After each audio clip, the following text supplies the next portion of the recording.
সম্প্রতি যে কটা বিমান দুর্ঘটনার খবর সামনে এলো মানে বেশ উদ্বেগজনক তাই না? হ্যাঁ, অবশ্যই। বিশেষ করে যখন খুব অল্প সময়ের ব্যবধানে ঘটে। আমাদের হাতে তো বেশ কিছু মিডিয়া রিপোর্ট আছে। আজকের আলোচনায় আমরা এই ঘটনাগুলো, বিশেষ করে ভারতের আহমেদাবাদের ওই মারাত্মক দুর্ঘটনাটা একটু তলিয়ে দেখব। 12ই জুনের ঘটনাটা, সেটার প্রভাব, এগুলো নিয়ে কথা বলা যাক, কি বলেন? হ্যাঁ, ঠিক। ঘটনাগুলো জানা দরকার, আর তার চেয়েও বেশি দরকার এর পেছনের কারণ আর তাৎপর্য বোঝা। চলুন শুরু করা যাক। আচ্ছা, প্রথমেই তাহলে এয়ার ইন্ডিয়ার ফ্লাইট AI-171-এর কথা বলি। লন্ডন যাচ্ছিল, তাই তো? বোয়িং 787 এই ড্রিমলাইনার। হ্যাঁ, গ্যাটউইকগামী ফ্লাইট ছিল। 12ই জুন আহমেদাবাদ থেকে টেক অফের প্রায় সাথে সাথেই, মানে 30 সেকেন্ডের মধ্যেই ভেঙে পড়ল। রিপোর্ট বলছে একটা মেডিকেল কলেজ হোস্টেলের ওপর, আর সঙ্গে সঙ্গেই নাকি বিরাট আগুন। ভাবা যায়? হুফ, ঘটনাটা ভয়াবহ। প্রাথমিক যে খবর আসছে তাতে মৃতের সংখ্যা কিন্তু অনেক। মানে বিমানের যাত্রী আর মাটিতে যারা ছিলেন সব মিলিয়ে 270 থেকে 290 জন। অবিশ্বাস্য। আর এর মধ্যে একজন মাত্র বেঁচে ফিরেছেন, বিশ্বস কুমার রমেশ, একজন ব্রিটিশ ভারতীয় নাগরিক। এটা সত্যিই একটা মিরাকল বলা চলে। হ্যাঁ, আর তদন্তের কি খবর? তদন্ত চলছে জোর কদমে। বিমানের দুটো ব্ল্যাক বক্সই, মানে ককপিট ভয়েস রেকর্ডার আর ফ্লাইট ডেটা রেকর্ডার, দুটোই উদ্ধার করা হয়েছে। এখন সেগুলোর ডেটা বিশ্লেষণ চলছে। এই ব্ল্যাক বক্স থেকে ঠিক কি জানা যেতে পারে? মানে কি ধরনের তথ্য থাকে এতে?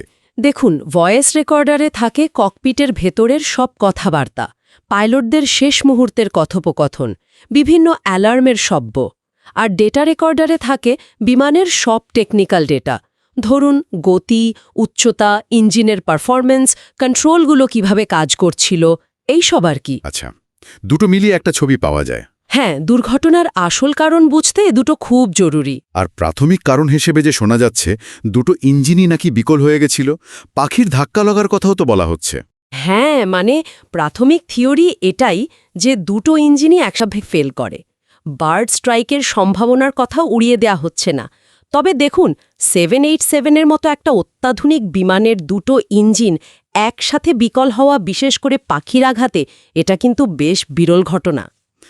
সেটাই তো কথা, বেশ অস্বাভাবিক লাগছে শুনতে।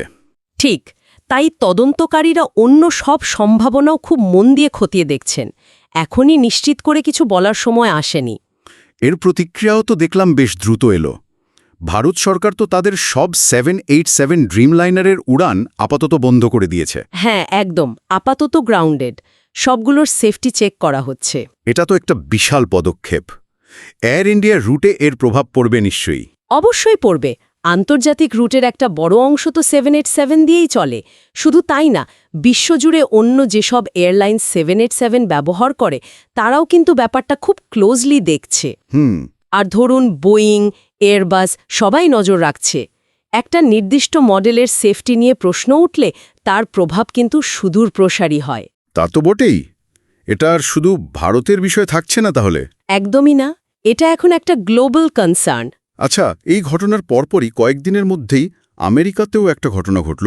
16ই জুন ক্যানসাসে। হ্যাঁ, জনসন কাউন্টির নিউ সেঞ্চুরি এয়ার সেন্টারে একটা ছোট্ট টুইন ইঞ্জিন প্লেন টেক অফের সময় একটা হ্যাঙ্গারের ছাদে গিয়ে ধাক্কা মারে।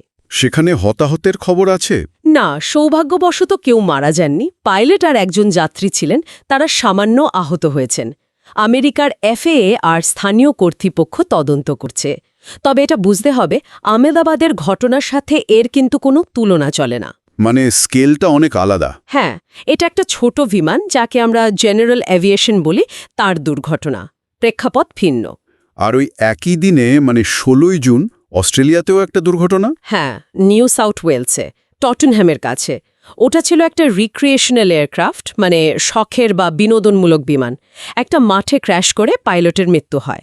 এটাও তাহলে অন্য ধরনের ঘটনা? একেবারে। এটা ব্যক্তিগত বা বিনোদনমূলক উড়ানের ক্যাটেগরিতে পড়ে। এর তদন্ত করছে রিক্রিয়েশনাল এয়ারক্রাফট অস্ট্রেলিয়া। বাণিজ্যিক বিমানের দুর্ঘটনার মতো এর তদন্ত প্রক্রিয়া বা ঝুঁকিগুলো আলাদা। তাহলে এই যে তিনটে ঘটনা অল্প সময়ের ব্যবধানে ঘটল, এদের একসাথে দেখলে মূল বিষয়টা কি দাঁড়াচ্ছে? এয়ার ইন্ডিয়ার ঘটনাটা তো ভয়াবহতার দিক থেকে একদম অন্য মাত্রায়। ঠিক, মূল ফোকাসটা কিন্তু এয়ার ইন্ডিয়ার দিকেই। শুধু হতাহতের বিরাট সংখ্যার জন্য নয়, বরং দুটো কারণে। এক, এটা একটা বোয়িং 787 ড্রিম লাইনার, মানে খুব আধুনিক একটা বিমান। দুই, সম্ভাব্য কারণ হিসেবে দুটো ইঞ্জিন একসাথে বিকল হওয়ার তত্ত্ব। এই দুটো বিষয়ে বিশ্বজুড়ে একটা উদ্বেগ তৈরি করেছে। আধুনিক বিমান প্রযুক্তির নির্ভরযোগ্যতা নিয়েই প্রশ্ন উঠে গেছে।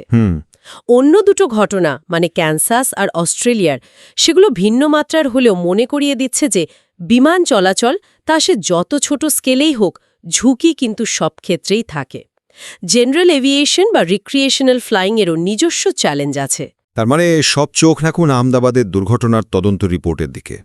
একদম।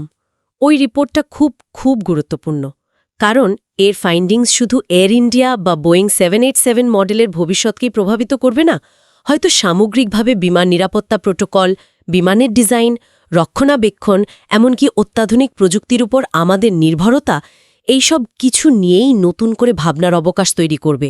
ঠিক, এখন অপেক্ষা করা ছাড়া উপায় নেই। হ্যাঁ, দেখা যাক তদন্তে ঠিক কি বেরিয়ে আসে। সত্যি, এই ঘটনাগুলো আমাদের বারবার মনে করায় যে আকাশযাত্রা যতই নিরাপদ বলে মনে হোক, অপ্রত্যাশিত ঝুঁকি সবসময়ই থাকে। আচ্ছা, ভাবছিলাম যে এই যে অত্যাধুনিক প্রযুক্তির উপর এত নির্ভরতা বাড়ছে, ভবিষ্যতে এই ধরনের অপ্রত্যাশিত যান্ত্রিক ত্রুটিগুলো কি প্রযুক্তির আরও উন্নতি দিয়ে ঠেকানো সম্ভব, নাকি আমাদের ঝুঁকি ব্যবস্থাপনার কৌশলগুলোকে আরও জোরদার করতে হবে? এই প্রশ্নটা বোধহয় থেকেই যাচ্ছে, তাই না?